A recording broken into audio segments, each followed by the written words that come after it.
Ryan with Miss.Geek here, and got another QRP Labs QCX mini tip, as I've decided to call them.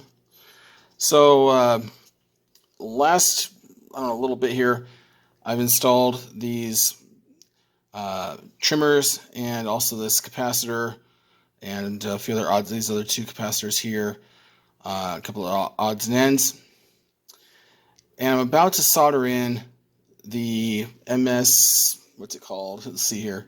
The MPS 751 right here, and then the BS 170s up here.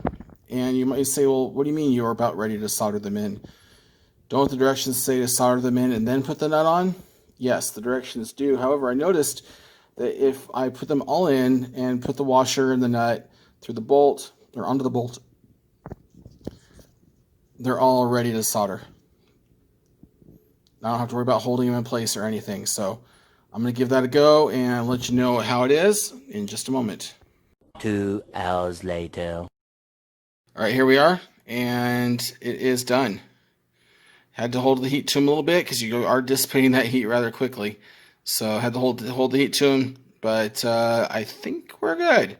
We'll see when I actually go to power this thing up and transmit with it. But anyway, make sure you keep the offcuts. Those are going to come in handy later. Unless you have a roll of this stuff, pre-tinned wire. This stuff is amazing.